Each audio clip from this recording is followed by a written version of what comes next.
quiero compartir una palabra importantísima que está en el libro de los Colosenses. Sabemos que el gnosticismo incipiente, justamente en el primer siglo estaban los cerintos, ¿okay? Estaban los doqueos, los docetas. Algunos decían que la humanidad de Jesús era una mentira, que era un espíritu, que era realmente un fantasma, y otros decían que a Jesús realmente como un eón, una manifestación, lo tomó en el bautismo y después lo soltó en la cruz.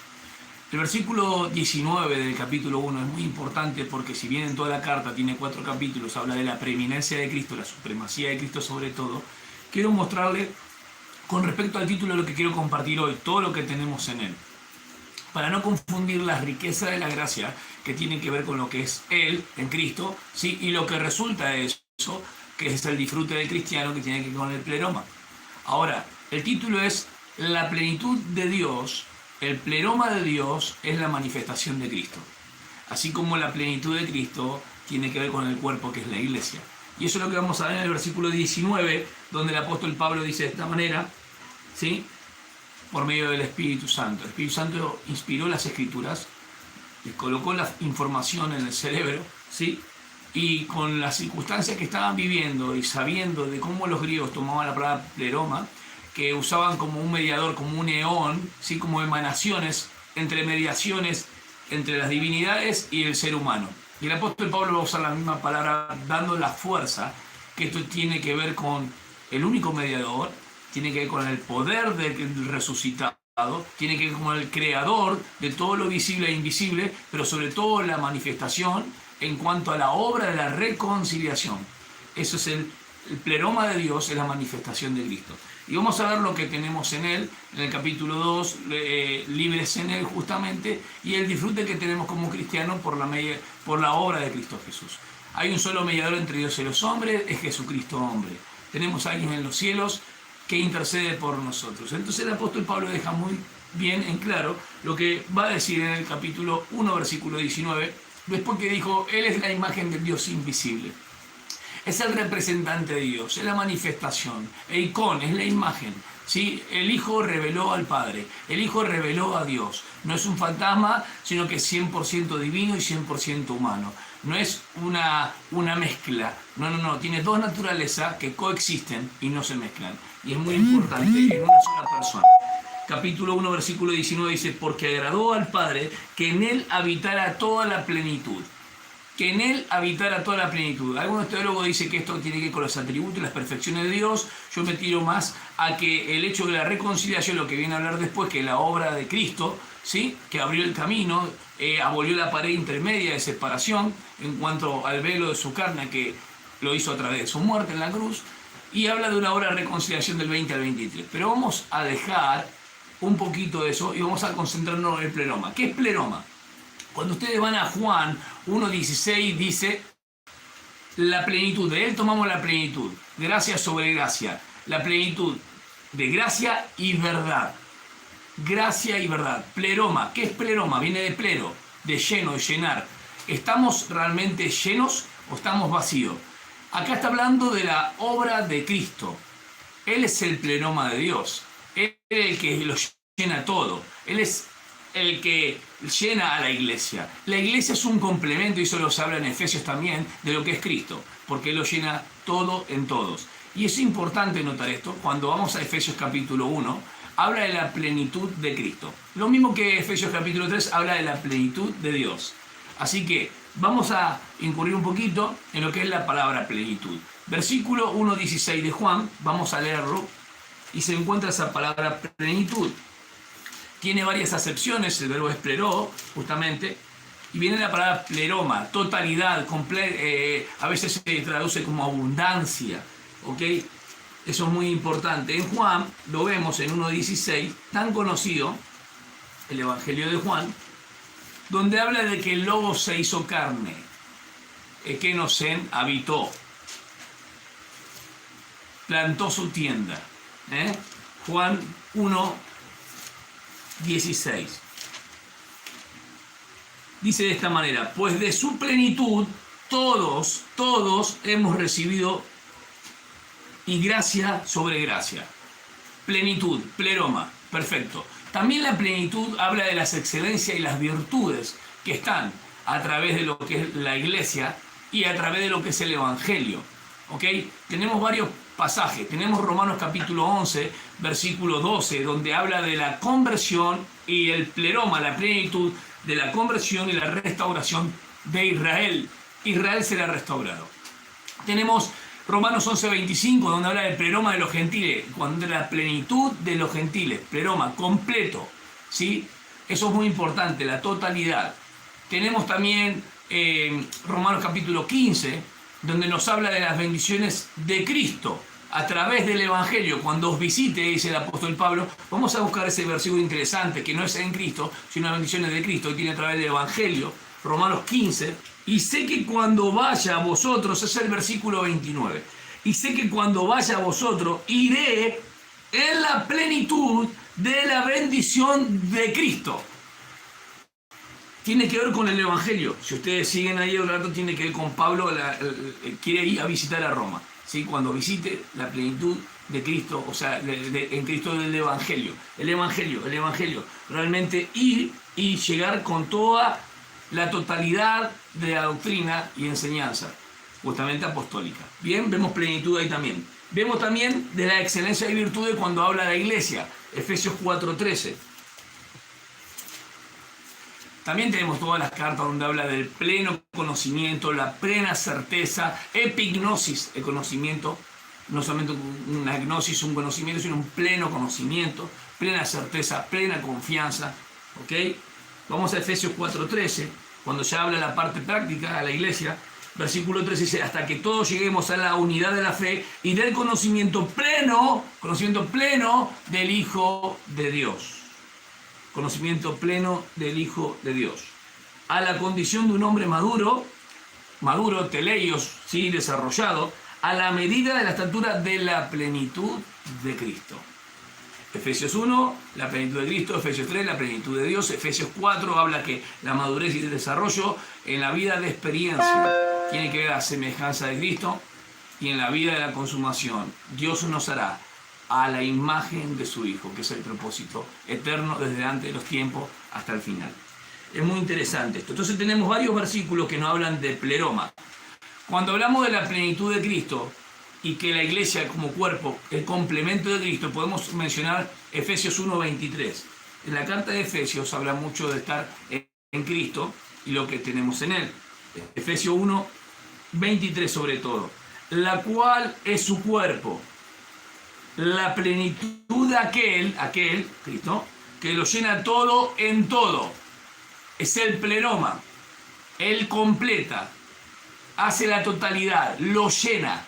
Es la palabra en realidad plenitud, es aquello de lo que algo está lleno. Por eso el verbo plero viene de lleno. Entonces, nosotros tenemos bendiciones espirituales en Él, tenemos la riqueza de la gracia y tenemos la plenitud de Cristo. Ahora, cuando hablamos de la plenitud de Cristo, no hay que confundirlos con la riqueza de la gracia que tenemos en Cristo. La riqueza de la gracia siempre son los aspectos o los diversos aspectos que tienen que ver con lo que Él es. La plenitud de la gracia es el resultado. Y nosotros nos deleitamos. El fruto de ese disfrute es a través de la riqueza de la gracia. Por eso es importante. Cuanto más conocemos acerca de lo que tenemos en Él, nos debe conducir una vida de obediencia, de piedad, de generosidad con nuestro Señor, de amabilidad con Él, de amor entrañable. Quiero nombrar algunas cosas importantes, aparte de todos estos pasajes que hablan de excelencia, virtudes, bendición del Evangelio, la conversión y restauración en cuanto a la plenitud. La iglesia, que lo sometió toda la iglesia, que es cuerpo, donde Él es la cabeza, por eso está vinculada, unido a Él. Por eso habla de completos en Él, unidos a Él, ¿sí? Y todo lo que tenemos en Cristo. Entonces, la riqueza de Cristo son los diversos aspectos de lo que Cristo es. Y la plenitud de Cristo es el resultado, el fruto de nuestro disfrute, el fruto de nuestro deleite. Bien, plenitud de Cristo ya lo hemos tocado. Siempre hablo de esto. Debemos ser saturados, ¿sí? En nuestro interior, con todo lo que Él es. debemos ser saturados en nuestro interior con todo lo que Él es, que son las riquezas de la gracia. La plenitud es el resultado. Y nosotros disfrutamos de eso a medida que conocemos la riqueza de la gracia. Espero que se haya entendido esa distinción, que es muy importante. Ahora, en la muerte nosotros tenemos la justificación. Y en su resurrección, en el poder de la resurrección, tenemos lo que es la vida, el triunfo de nuestro Señor Jesús. Hay que distinguir entre el 1.19, que habla de que en Él está la plenitud, ¿sí? A Dios plugó, Dios quiso que en Él esté la plenitud. Y la plenitud en el contexto que está hablando, versículo 15, 16, 17 y 18, habla de cabeza de la creación, cabeza de la reconciliación, el primogénito justamente de la resurrección. Entonces el contexto es distinto cuando habla de Colosenses 2.9, porque en Él habita corporalmente la plenitud de la deidad. Y ahí está hablando de que Jesús es Dios justamente para rechazar todas las cosas, filosofías huecas, ¿sí? La religiosidad y el legalismo. Tres cosas importantes. Ahora, ¿por qué nosotros decimos que estamos completos en Él? Porque el versículo 11 dice, recordar pues, del capítulo 2, que en otro tiempo vosotros los gentiles en la carne, llamados sin circuncisión, la circuncisión era una señal del pacto hacia el pueblo de Israel. Los incircuncisos eran todas las naciones circunvecinas que vivieron siempre alrededor de Israel, pero sin la circuncisión como una señal del pacto, porque el pacto Dios lo hizo con Israel, no lo hizo con los gentiles. Ahora esto es muy importante. La circuncisión era llevada en la forma externa, ¿sí? En el prepucio del hombre, en la parte del prepucio del hombre en el cual se cortaba. Y esta circuncisión era una señal del pacto, no era el pacto. Era una circuncisión que marcaba justamente el hecho de saber y depender de Dios. Una separación en la cual Dios eligió a Israel, y esta señal marcaba que era una separación del pueblo para vivir para Dios. Muy significativo en el capítulo 2 lo que quiere hablar. Entonces, llamados sin circuncisión por la tal circuncisión. Los judíos, la circuncisión, llamaban a los gentiles incircuncisos. A veces en forma despectiva, casi siempre. Ellos se creían merecedores nomás de la salvación, sin ver en los tiempos y en los planes y propósitos de Dios que nosotros ya estábamos en Cristo. Hecha por manos en la carne. Por mano en la carne fue hecha esta circuncisión. Eso es fácil. Versículo 12. Recordad que en este tiempo estabais separados de Cristo. Separados de Cristo. No estábamos con Cristo y separados para Cristo. Estábamos separados de Cristo, desligados de Cristo. Entonces hay que entender lo que es la circuncisión acá, cortar. Cortar para uso exclusivo de. Entonces, nosotros éramos excluidos de la ciudadanía de Israel, extraños a los pactos de la promesa, sin tener esperanza y sin Dios en el mundo. A nosotros no nos dio ningún viejo pacto, por lo cual no nos tenemos que meter en ningún viejo pacto. Pero ahora en Cristo Jesús, fíjense qué interesante la unión que tenemos, pero ahora en Cristo Jesús, vosotros, Pablo siendo judío habla a los gentiles, étnicamente hablando, que en otro tiempo estabais lejos, habéis sido acercados por la sangre de Cristo. Esto es una reconciliación. No hay más enemistad. Ahora los gentiles son igual en privilegios que los judíos, que tenían todo. Porque Él mismo es nuestra paz, quien de ambos pueblos hizo uno, derribando la pared intermedia de separación. Versículo 15, aboliendo en su carne la enemistad, la ley de los mandamientos expresado en ordenanza, para crear en sí mismo de los dos un nuevo hombre, estableciendo así la paz. Hay muchísimo para hablar, hay mucho para hablar en cuanto a la creación y a la creación como obra de reconciliación, la nueva creación. Pero vamos a hablar de lo que tenemos en Él. Por eso el pleroma de Dios es la manifestación de Cristo. ¿Sí? Y el pleroma de Cristo tiene que ver con la iglesia, ¿sí? Lo que estaba escondido. Así que era un misterio. Cristo no solamente murió por los pecadores, Cristo murió al pecado. El que cree en Él está unido a Él. Entonces lo que tenemos en Él, por eso dice que estamos completos en Él. Si leemos el versículo, por ejemplo, 8, 9 y 10, cuando vamos a Colosenses, va a hablar de las huecas filosofías, el legalismo, la religiosidad, ¿sí? Y lo que querían hacer, desviar la atención de lo que es Cristo, la suficiencia de Cristo, la preeminencia sobre todo, ¿ok? Así que el versículo 9 del capítulo 2, podemos leer desde el 8, justamente. Dice, mirad que nadie os haga cautivo por medio de su filosofía y vanas sutilezas, según la tradición de los hombres, conforme a los principios elementales del mundo y no según Cristo, los rudimentos del mundo. rudimentos del mundo están bajo el maligno, bajo el sistema del mundo, ¿ok? Y Cristo no tiene nada que ver con el mundo, nada tiene en él, ni el maligno ni tampoco el mundo. Yo no soy este mundo. Y la iglesia, si bien está insertada en el mundo, trabaja en el mundo, tenemos nuestra actividad también dentro del mundo, no estamos bajo la actividad del mundo. ¿Por qué? Porque nosotros no somos el mundo, nuestra ciudadanía está en los cielos, y dice Colosenses capítulo 3. Entonces nuestros pies están sobre la tierra y seguimos ocupándonos aquellas cosas que son necesarias para esta vida temporal. Pero nuestra mirada y nuestro corazón está anclado en aquello que traspasa los cielos y a donde está Cristo. Entonces entender esto es muy importante. Nadie nos tenga cautivo por medio de su filosofía y buenas sutilezas, según la tradición de los hombres, conforme a los principios elementales del mundo. Lo mismo que habla Juan, los principios elementales del mundo, ¿sí? Y no según Cristo. Los principios del mundo van en contra de Cristo. Versículo 9. Porque toda la plenitud de la deidad reside corporalmente en Él. O sea que están en Él. Y habéis sido hechos completos en Él, ya hablé mucho de esto, que es la cabeza sobre todo poder y autoridad. Acá lo marca bien. 100% Dios, 100% humano. No es una emanación, no es un ángel, no es un mediador nomás entre Dios y los hombres, es Dios hecho carne. Es el Logos encarnado. El Logo preexistente, el creador de todas las cosas, la razón y el pensamiento para los griegos, es una persona, no solamente una palabra. Dios, todo lo que desea transmitir, lo hace exhaustivamente en el Logo. Por eso les hablo de que el pleroma de Dios, la totalidad, es la manifestación de Cristo. Bien, versículo 11, en Él también fuisteis circuncidados con una circuncisión no hecha por manos, y hablamos de Efesios, que la circuncisión era hecha por manos en el Viejo Testamento, al quitar el cuerpo de la carne mediante la circuncisión de Cristo. Acá estamos hablando de la obra y lo que tenemos en Cristo.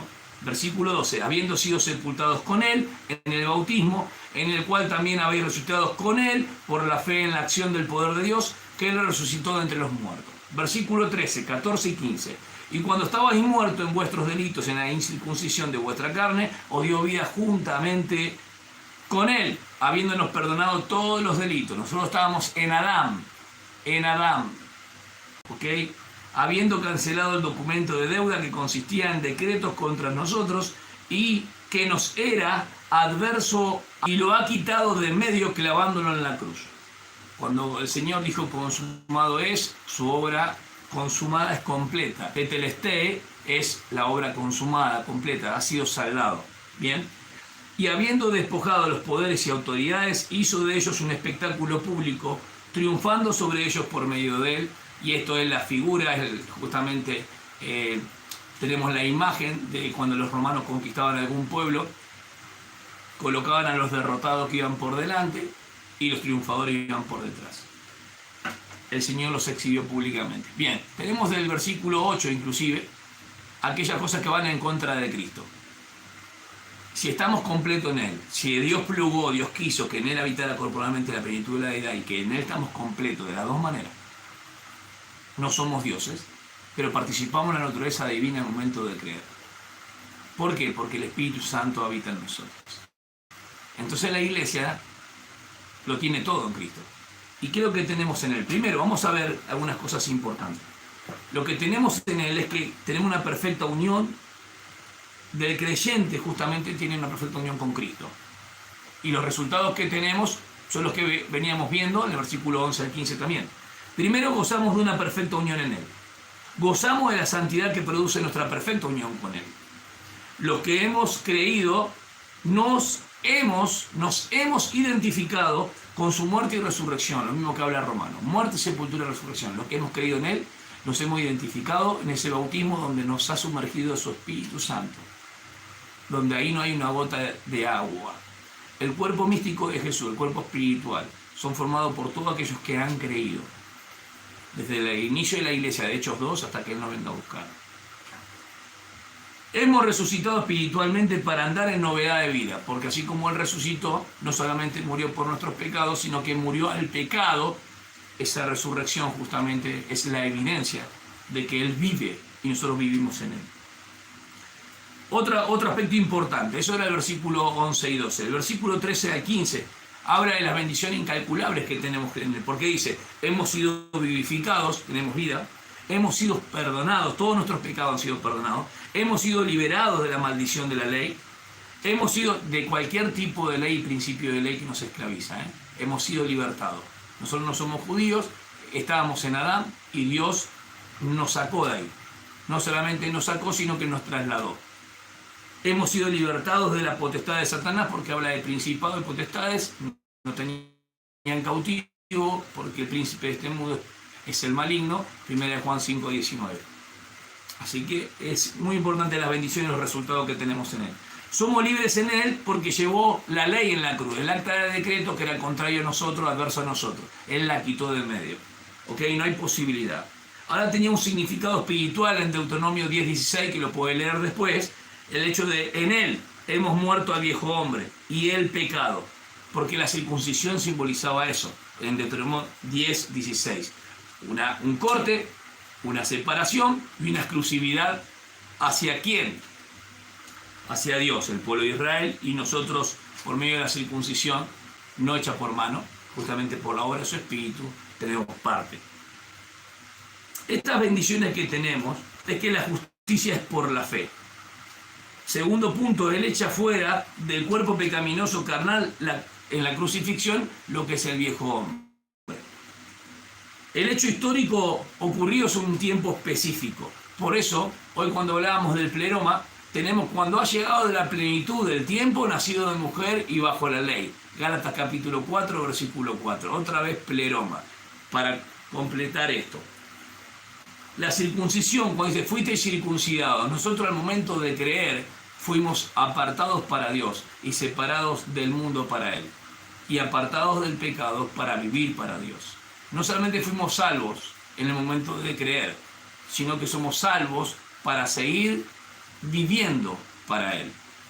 Así que cuando habla de la advertencia que hay en el versículo 8, cuidado con la filosofía, cualquier sistema de pensamiento religioso que no coloca en el centro de la escena a la persona y la obra de Cristo, si el creyente es engañado, va a ser preso de esas ilusiones huecas. Ese sistema de pensamiento tiene por fundamento hombres eruditos, ¿sí?, pero no creyentes, enmarcados de los principios elementales del pensamiento de un mundo satánico, y es así. Les guste o no, tenemos que entender que tienen el sello del hombre y no el de Cristo. Ideas no enraizadas en la revelación divina, porque casi todo se origina en el principio de las cosas y no creyendo en la revelación de Dios. Y nosotros tenemos una revelación de Dios en su palabra. Todo lo que quiso Dios decir está de Génesis y Apocalipsis. Cristo es completamente Dios, no solamente humano, 100% humano, sino que Dios. Las perfecciones de Dios, intactas al momento de encarnarse. Compartimos los creyentes de esa plenitud de gracia y de verdad, si la seguimos compartiendo cada creyente. Cristo es la cabeza de todos los seres espirituales y lo hemos visto. El remedio contra los falsos es la palabra. Contra las falsas religiones tenemos a Cristo como eje, ¿sí? Y la adhesión a la plena verdad justamente de lo que Él hizo, o sea, lo que Él es y lo que Él hizo siempre en la persona y la obra, ¿sí? La plena deidad y humanidad, por eso Colosenses 2:9 habla de eso, de que es Dios humano, ¿sí? No es un semidios, no es un semidios. Es interesante que en las religiones antiguas las personas ofrecieran sacrificio a sus divinidades para no ser castigados. Pero acá en la salvación vemos que Dios se hace carne para ir al hombre. Es distinto. Por eso no hablamos de religión, hablamos de relación. Si religare en latín es volver a unir al hombre con Dios, estamos equivocados. La palabra es relación, Dios en Cristo. Dios no solamente se aproximó al hombre haciéndose hombre, sino que se aproximó, tomó su lugar. Son dos cosas distintas. El reconocimiento nuestro, al estar en unión con Él, ayuda en una vida espiritual. Porque si sabemos o somos conscientes de lo que tenemos, la nueva posición que tenemos en Cristo, debemos despojarnos de todo hábito pecaminoso y carnal. Por eso la circuncisión espiritual es que debemos vivir para Dios. Entonces la plenitud de Dios es la manifestación de Cristo. Y la plenitud de Cristo, que lo llena todo en todos, tiene que ver con la iglesia. Un cuerpo espiritual donde hay creyentes como yo, como vos, que creen en la persona, en la obra de Cristo, de manera consumada y total. No necesitamos más nada, porque estamos completos en Él, estamos unidos a Él. Y entendiendo la riqueza de la gracia, considerando todo lo que Él es, va a resultar en la plenitud de Cristo en nuestras vidas. Un disfrute, deleite. Vamos a estar cada vez más arraigados y cimentados, firmes, porque no necesitamos más nada. Dios te bendiga esta tarde.